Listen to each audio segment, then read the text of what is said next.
안진걸 민생경제연구소장 연결돼 있습니다. 소장님 안녕하십니까? 네, 안녕하십니까? 네, 어제였습니다. 민생경제연구소와 관악동작 촛불행동이 공동으로 주최해서 나경원 의원에 대한 수사와 재판 촉구 기자회견을 가졌는데 어떠한 내용으로 좀 이야기들이 오갔습니까? 예, 우리 애청자들 또 많은 국민들께서 요즘 국민의힘이 극우화되고 극단화되는 걸 걱정하실 겁니다. 네. 그 선두에 강동혁 대표뿐만 아니라 나경원 의원이 있는 게 틀림없는 사실이거든요.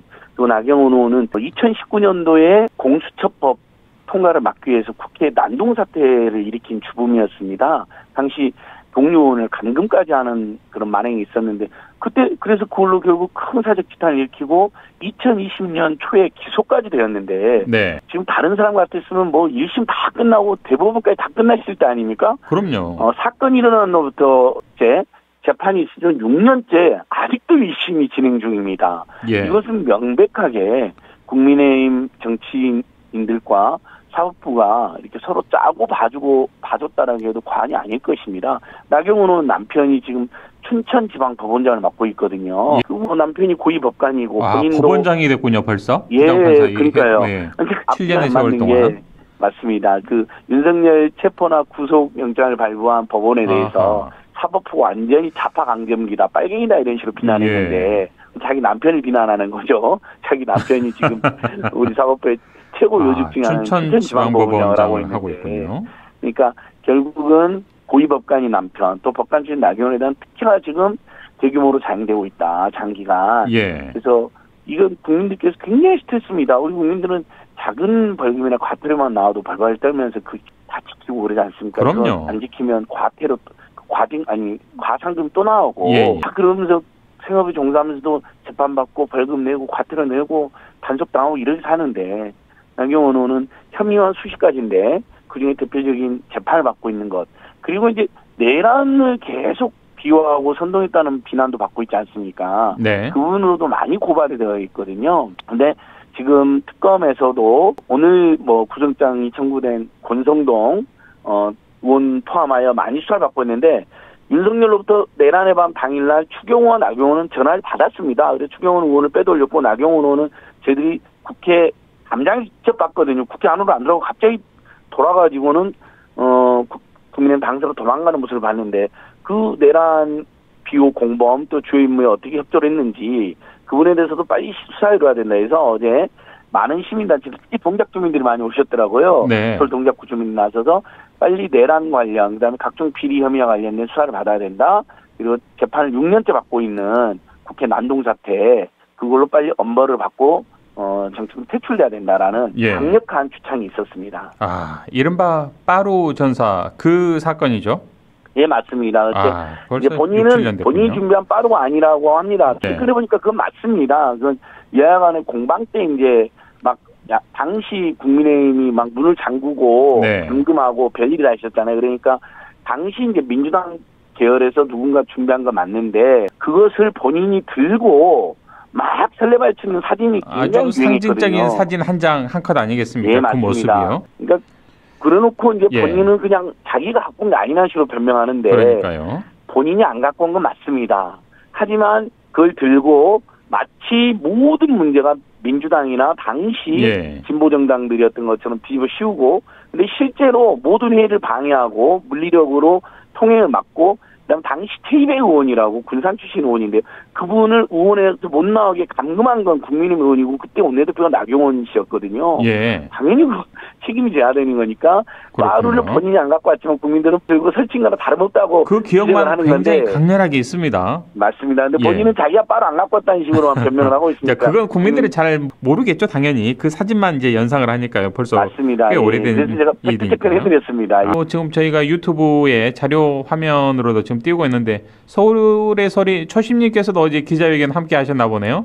예, 맞습니다. 백운정 대표님도 동작 주민들도 많이 오시고 서울의 소리랑 민생경제연구소랑 검사 모임은 지금 정권 타도 그리고 퇴출, 그다음 정치검찰 해체 거기에다 정치업자를 앞잡이 됐던 국민의힘의 반민주 정치인들 퇴출을 하는 캠페인을 세상이 바뀌었고 이재명 정부가 열심히 해도 그건 정부는 정부 일을 열심히 하시면 되는 거예요. 그들대로 또 정치개혁이라든지 검찰개혁도 열심히 하면 되니까 예. 이렇게 많이들 모였습니다. 예. 예. 자, 또 공교롭게 어제 같은 날이었네요. 이태원 참사와 관련해서 박희영 서울 용산구청장의 업무상 과실치사 등의 혐의에 대해서 항소심 3차 재판이 열렸는데 이태원 참사 유가족들 당연히 법에 준엄한 심판을 지금 촉구하고 있는 거 아니겠습니까? 맞습니다. 저희 이제 기자회견 나오는 옆에 이제 이태원 참사 유가족분들이 그 고난과 희생을 상징하는 보랏빛 예. 잠바를 입고 1인실을 이제 하러 오셨더라고요. 그래서 기자회견 끝나자마자 이제 제가 가가지고 어떻게 된 거냐, 최근에 무슨 용산구청이 할로윈 축제 등 관리 잘했다 안전대상도 받아가지고 저희들도 지금 너무 열받는다 그랬더니, 안 그래도 유가족분들께서 수십 분이 오셨는데 그것 때문에 분통이 더 잠을 못 자고 있다는 겁니다. 우리 생태 같은 아이들 158명 나중에 이제 숨진, 그다음에 최근에 뭐 그때 고통받은 소방관들도 한 2분 숨진 거로 나오지 그러니까요. 않습니까? 예. 어떻게 보면 그렇게 치면 161명이나 그 사건으로 너무나 억울하고 안타깝게 유명을 달리하고 그 억울한 영혼들이 구천을 헤매고 있는 사건인데, 그것을 뭐 안전관리 대상을 받아버렸으니 서울시로부터 용산구가. 그래서 그거에 대해서 이제 항의하는 1인실도 오셨는데, 마침 그날이 어제가 박희영 구청장의 과실치사 혐의 이태원 참사 관련한 항소심 재판이 있었던 겁니다. 그래서 그 재판 방청도 하고 사법부가 엄정한 판단을, 유죄 판결과 엄중한 처벌을 내려달라는 1인실 하고 계시다는데, 그래서 그분들께서 정말 국민들에게 이렇게 호소하셨습니다. 우리 2번 죽이는 일이다. 어떻게 할로윈 축제 때 나 몰라라고, 그리고 아무도 책임지지 않으면서 윤석열 정권에서, 그리고 유가족들을 공격하고 음해하고 예. 막 망언과 망동으로 괴롭히지 않았습니까? 근데 박형한테 오세훈 서울시가 상을 준 겁니다. 안전관리 대상을요. 그 이유가 합제등 축제 관리를 잘했다는 것입니다. 이건 정말 모든 걸 다 떠나서 도저히 용납이 안 됩니다. 오죽하면 그 중도 성향의 유튜브들도 오세훈과 박형은 악마인가? 예. 어떻게 이런 짓을 할 수 있나? 이런 제목으로 방송을 하더라고요. 그래서 그 유가족들의 피 맺힌 심정을 내청자들에게 다시 한번 전달해드리고, 그 유가족들이 위로하고 진상규명도 모자랄 판에 그런 짓을 벌인 서울시와 용산구가 있다는 거 꼭 똑똑히 기억해 주시고 함께 규탄해 주시면 고맙겠습니다. 정말 이분들의 그 생각 머릿속에는 참 어떻게 회로가 돌아가는지 모르겠습니다. 과연 이 상식에 부합하는 것인지, 질책을 하고 더 조심하고 자중에도 시원찮을 판에 안전한 관리를 잘했다라는 식으로 대상을 받고, 이걸 또 버젓이 굉장히 많이 홍보를 했더라고요. 저도 검색을 해보니까요. 이게 뭐 자랑할 일입니까 이게? 예. 그러니까 근데 그게 그냥 안전관리 대상이 아니라 사유에 보면 예. 할로윈 축제 등을 잘 관리했다라고 되어 있습니다. 도대체 뭘 관리했다는 건지 모르겠습니다. 불과 2022년도 몇 년 전에 예. 그래서 전 세계를 충격에 빠뜨리고 내국인뿐만 아니라 외국인들까지도 수십 명이 숨져서 예. 전 세계로부터 지탄을 받은 사건인데, 자중하고 용산구청장의 서울시장을 사퇴해도 정말 모자랄 사건인데, 예. 오히려 떵떵거리고 다닌 두 사람이 상을 줬는데, 더 웃긴 것은요, 서울시가 상을 취소하면서 용산구가 설레발치고 홍보해서 문제라는 식으로 용산구의 책임을 떠넘깁니다. 아하. 그러니까 국민의힘 출신이었던 김용남 전 의원이 이렇게 일가를 하더라고요. 아니, 상 준 놈이 더 미친 놈 아니냐. 네. 상 준 자가 더 미친 자들 아니었냐. 근데 그 용산구도 황당했지만, 예. 그 상을 준 사람들이 더 황당해놓고 그걸 또 용산구에 떠넘기냐니까, 용산구든 서울시든 이건 정말 미쳐버린 겁니다. 총체적 난국입니다 보니까. 예. 정말 저희는 예. 앞으로 중도 보수 진보가 여러 좋은 정책으로 경쟁해도 다 좋은데, 이런 일, 이런 참사를 야기하는 일, 그럼요. 참사에 고통받는 유가족들을 예. 조롱하고 아직도 울어하고 눈물이 지금 마르지 않고 있는데 참 너무한 처사 아닙니까? 지금 생각해도 2020년 10월 29일 날 저도 그 사건을 듣고 제일 먼저 제 딸한테 연락했던 기억이 납니다. 너 어디니? 다들 전국의 모든 부모가 그날 집에 안 들어온 자식들한테 전화를 했다는 거 아닙니까? 본인이 전화 안 받은 집은 난리가 났잖아요. 전화가 된 집은 그나마 안심을 했는데, 그렇죠. 아이들이 전화가 안 된 집은 혹시 이태원 갔을까 봐 예. 지금도 피눈물이 나려고 그럽니다. 그러니까요. 저도 광주에 있었습니다만 서울에 또 우리 조카들이, 또 가장 예뻐하는 조카들이 또 서울에 생활하기 때문에 저 역시도 걱정이 돼서 전화를 했던 사람 중에 한 명입니다. 맞습니다. 우리 예. 광주 전남이나 전북에도 유가족들이 계십니다. 그럼요. 예. 왜냐하면 서울에 뭐 여러 직장에 가 있었거나 아니면 정말 서울로 우리가 이렇게 큰 행사 때문에 놀러 가서 하지 않습니까? 그럼요. 그 굉장히 예. 전국에 골고루 있습니다. 상황이 이런데 이렇게 상을 주고 또 취소하면서 어처구니 없는 또 해명을 하고 있고 참, 예, 그렇습니다. 또 맞습니다. 예. 우리 민생경제연구소에서 보니까 KT의 낙하산 사장 문제에도 지금 대응을 열심히 하고 계셨는데 수요일에는 이윤기 의원과의 기자회견도 가졌죠. 예, 이게 좀 맞습니다. 어떤 문제가 있습니까? 우리 애청자들께서 뭐 모르는 기업이 아니고 원래 전화국이었고 그다음에 예. 한국통신은 공기업이었고 이제 그럼요. 계속 민영화되었지만 지금도 국민연금이 지분 10% 갖고 있는 예. 소유 분산형 국민 여전히 국민들의 머릿속에는 예, KT 하면 맞습니다. 공기업으로 그렇게 있습니다. 알고 계실 정도고 예. 또 서비스도 정부로부터 허가를 받는 통신 서비스만 하고 있기 때문에 예. 공경 이런 이제 기업을 이제 공공형 국민기업이라고 하는데요. 여기 이제 원래 구현모라는 사장이 있었는데 이 사람이 연임이 이사회에서 통과가 돼서 주주총회를 앞두고 갑자기 윤석열 정권에서 압력이 들어오기 시작합니다. 네. 뭔가 마음에 안 들었던 거죠. 그래서 너 그만둬라 압력을 하니까 이 사람이 결국 연임이 2번 이사회에서 의결됐다가 2번 다 사퇴하는 총국이 벌어집니다. 그 다음에 이제 이 사람 다음에 윤경림이라는 간부가 이 이사회에서 또 사장 추천위원회와 예. 이사회 절차를 거쳐서 사장 후보로 선임이 돼서 추총만 앞두고 있는데 또 추총 앞두고 갑자기 이 사람도 사퇴를 합니다. 예. 그리고는 2023년 한 6개월 정도 사장이 국내 10위권의 어마어마한 대기업에서 사장이 6개월 동안 없는 초유의 사태가 발생하고 예. 그 다음에 지금 현 사장인 출신 김영섭이라는 사람이 사장으로 내려오는데요.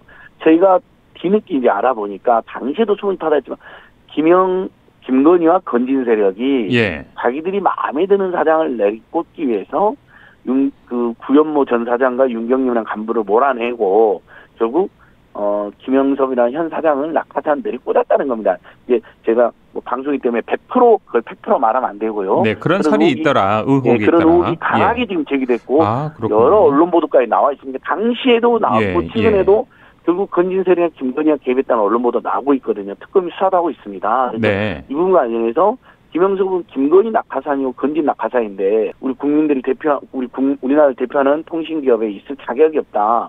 그리고 이 사람이 온 다음에 실제 대규모 구조조정을 하고 강제적인 인사조치를 해서 그의 직간접 영향으로 5명이나 되는 KT 노동자들이 희생되는 문제가 발생했습니다. 예. 거기에 대한 책임도 져야 된다. 그래서 그 문제를 계속 제기했던 이웅기 의원하고 저희가 KT 새노조 그다음에 서울에서 우리 또 민생경제연구소들이 다 모여서 지금 KT 사장 연임을 노린다는데 가당치 않은 이야기다. 예. 즉각 사퇴도 모자라고 연임은 안 된다. 오히려 통신비리 인하하고 통신 서비스를 더 발전시키고 통신 공공성을 실천하는 그럴싸한 신망맞는 인사가 다음 사장으로 와야 된다라는 이제 기장을 하고 특히 강제적 구조조정으로 이렇게 많은 사람들이 지금 고통을 받고 있기 때문에 그걸 중단해라는 기장을 네. 하게 됐습니다. 예. 그렇군요. 그분들이 좀 제자리로 올 수 있는 이 정치권의 관심도 필요해 보입니다, 소장님. 맞습니다. 예, 억울한 부분들. 예, 민주당 의원들이 적극 나서서 실제에서 억울한 일이 발생하지 않도록. 그럼요. 여기 그냥 민간 기업이 아니라 정부의 허가를 받아서 운영되고 특수 허가 사업장이고 그다음에 통신 서비스라는 매우 중요한 공공 서비스를 제공하고 있고 또 지금도 국민연금의 지분이 있는 사업장이거든요. 예. 민영화는 됐습니다만 그 공공성은 우리가 무시할 수 없는 거 아니겠습니까? 맞습니다. 자, 그런가 하면 국내 점유율 1위를 달리고 있는 위스키 회사인 골든블루의 노동 탄압이 극이 달했다는데 도대체 무슨 일이 있었던 겁니까, 이 회사에서는? 맞습니다. 아이고 이거 참 대한민국이 노동 존중, 경제 민주화, 상생 문화로 가야 되는데 여전히 이제 갈 길이 먼데요. 우리 애청자들께서 이제 소주나 맥주는 좋아하시지만 위스키는 이제 비싸서 못 드시는 분도 있고 좋아하는 분들은 이제 아실 텐데 뭐 코로나 전후에서 위스키가 많이 판매량이 늘어나면서 골든블루가 대한민국에서 판매량이 엄청 늘어났고 그 유명한 뭐 발렌타인이라든지 뭐 조니코라는 것은 유명한 애국계 브랜드잖아요. 골든블루는 국내 브랜드입니다.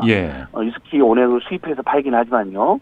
근데 어쨌든 국내 브랜드이고 도수가 좀 낮습니다. 40도 일반 위스키보다. 그러니까 굉장히 유행을 해서 어느덧 지금 애청자들께서도 처음 들어본 분이 계시겠지만 엄연히 국내 양주 점유율 1위 회사입니다. 그런데 다른 양주 회사들에 비해서 급여도 야박하고 또 노동시간도 너무 길어서 처우 개선하고 임금 좀 올려달라고 그랬더니 올해 5월 달에 갑자기 3일 동안 파업했다는 것만 이유로 그 직장을 폐쇄해버렸는데 노조원들, 파업에 동참한 분들의 사업장만 폐쇄를 했습니다. 그래서 결국 이분들 한 수십 명이 지금 직장도 들어가지 못하고 일도 못하고 4달째 월급도 못 받고 있는데 이 골든블루가 부산 지역의 향토 기업인데 원래 이제 서울에 있는 기업을 인수를 했는데 거기에 이제 아버지와 딸이 지금 공동으로 사장을 맡고 있는데 굉장히 이제 극악한 노동관을 가지고 있더라고요. 근데 그 고급 위스키를 팔면서 가장 저급한 노동관을 가지고 있다라는 예. 지적을 받고 있습니다. 돈도 많이 벌고 있을 것 같은데요. 맞습니다. 일이니까요. 당연히 점유 1위니까 영업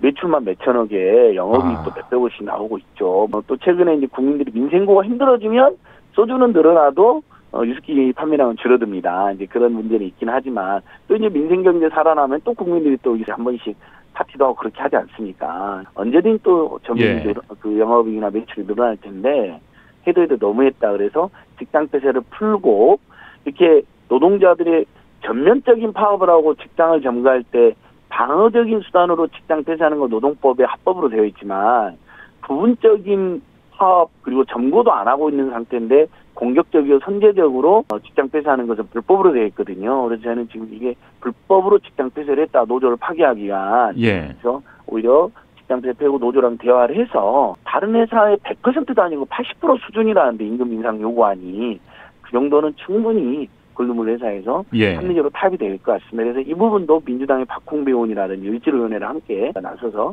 대화를 중재하고 사태 해결을 촉진할 예정입니다. 우리 안진걸 소장의 민생경제 이 코너를 광주가톨릭 평화방송에서 또 이렇게 방송을 하고 있기 때문에 이런 소식도 우리가 좀 접해 볼 수 있지 않나 싶습니다. 이게 좀 인터넷 전남에도 그 골든블루 영업본부가 있거든요. 그렇군요. 그러니까 역시 우리가 또 관심을 가지고 우리는 위스키 잘 모른다. 우리는 위스키 안 먹으니까 상관없다가 아니라 우리 친척들이 우리 가족들이 또 거기서 일을 할 수도 있고 영업사원을 할 수도 있잖아요. 그러니까 함께 관심을 좀 가져줄 것 부탁드립니다. 또 우리 많은 이제 시민들이나 청취자분들께서는 지역 소주, 지역에서 생산되는 비로 시작하는 그런 소주 브랜드를 많이 드시기 때문에 이런 부분들. 천년의 아침 다들 좋아하시죠.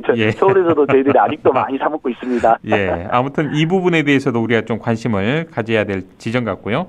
자, 그리고 소장님, 이 노란 봉투법과 관련해서 일부 언론에서는 강경 노조에 대한 문제나 또 일부 내용만로 부각시켜서 갈등을 약간 좀 만들고 있는 듯한 그런 느낌도 지울 수가 없는데요.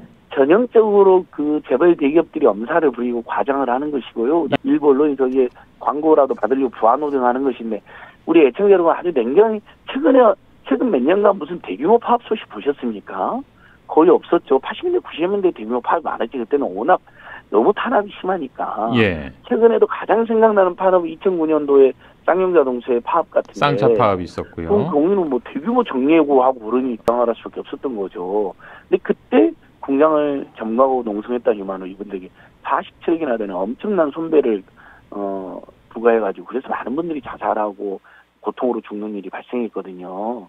그리고 최근에도 노동자들이 합리적으로 파업하고 농성하는데 무려 470억을 손배를 물린다든지 이런 일들이 계속 발생하니까 노란봉투는 이겁니다. 노동자들이 합법적인 파업을 할 때는 손배를 지금 못하게 돼 있거든요. 법에다요. 근데 이제 합법 파업 과정에도 다양한 이제 뭐 불법 또는 이냐 아니냐 논란이 있는 행위들이 있을 수 있습니다. 사업장이 부분적으로 이렇게 농성을 한다니. 그럼 그때 너무 가혹하게 노조를 파괴하고 탄압하기 위해서 엄청난 손배를 가하는 거에 대해서 전면 금지하는 것도 아닙니다. 파괴라든지 손괴가 있으면 그건 무조건 형사처벌도 지고 민사소송도 당하는 겁니다. 배상할 수 있도록 한 거고요. 법적으로. 여전히 당연히 되는데 다만 평화적인 방법으로 부분적으로 파업을 할 때 벌어진 행위에 대해서는 이렇게 노조 개개인이 행한 행위에 대해서만 제한적으로 손배를 무조건 금지하는 것도 아닙니다. 그 행한 행위에 대해서만 비례해서 아주 제한적으로 손배를 가하고 다만 노사협상 과정에서 면책 이건 우리가 충분히 책임을 묻지 않겠다라는 면책을 하겠다 하면 면책도 할 수 있게 회사에도 자율권을 준 것이거든요. 근데 어떻게 노동자들이 그거 하나 그 조항 조금 개선됐다고 갑자기 안 하는 파업을 하겠습니까? 그 노동자 활동이나 파업해보거나 노조를 조금이라도 아는 분들은 파업은 정말 최후의 수단으로 정말 목숨 걸고 하는 것이거든요. 가급적 파업을 안 하는 쪽을 또 선택하실 거 아니겠습니까? 우리 노동자분들도. 다만 혹시라도 파업이 발생했는데 가혹하게 노조를 파괴하거나 노동자를 괴롭히는 수단은 일부 제한한 게 불가한 것이고요. 그다음에 이제 저는 오히려 파업이 줄어든다고 보는 게 그동안 이제 온청 노동자들이 있고 으로부터 하청을 받은 하청 노동자들은 하청하고만 교섭을 하는데 하청 교섭하면 다 이건 온청이 다 책임을 못한다 이렇게 그렇죠. 합니다. 미루죠. 그러면 결국 하청 노동자들의 처우나 근로조건이나 산재 예방은 온청이 결정하기 때문에 예. 그래서 온청이랑 대화를 할 수 있게 만들어 놓은 알겠습니다. 거거든요. 예. 그동안에는 하청이 결국은 온청이 안 들어주니까 파업을 불사했었습니다. 근데 지금 이제 단체 교섭을 할 수 있게 됐으니까 오히려 파업이 줄어드는 법이다. 네, 일단 이렇게 보고 이 있습니다. 노란봉투법 한번 지켜보도록 하고요. 자, 소장님 끝으로 이 방송을 이제 마치신 이후에 제13기 꿈수저 청년 장학금 시상식이 있다고 들었습니다. 행사가 또 바로 이어지던데요. 예, 맞습니다. 우리 예. 저 민생 쿠폰도 지금 29개월 만에 소비가 최대치로 됐다는 반가운 소식도 있고 예. 내년부터는 이제 만 7세까지만 아동수당이 만 8세까지 아동수당이 확대된다는 반가운 소식도 있는데요. 저희들은 또 정부 정책대로 또 가는 건데 우리 애청자들께서 늘 응원해 주시는 홍길동은행 꿈수청년 장학금 오늘은 네. 10명의 청년들에게 1인당 아유. 300만 원 예. 장학금을 지급하는데 뉴스타파 봉지욱 기자님, 이승훈 소상공 포럼 대표님 이분들이 또 500만 원 기부 주셔서 그 기부식도 함께합니다. 예. 그래서 벌써 이제 꿈수청년 장학금 105명 3억 1,500만 원입니다. 대단합니다. 예, 또 가을에 또 할 생각입니다. 10명 또 해서 우리 청년들 많이 힘들기 때문에 네. 기성세대가 반드시 응원해주고 아껴주자 이런 캠페인 계속해 나가겠습니다. 정부나 지자체도 예. 청년들과 민생을 위한 대책 더 많이 내놓으시기 바랍니다. 야, 우리 안진걸 소장님이 계시기 때문에 세상이 따뜻해지는 것 같습니다. 오늘 말씀은 여기까지 듣겠습니다, 소장님. 네, 감사합니다. 네, 지금까지 안진걸 민생경제연구소장과 함께했습니다.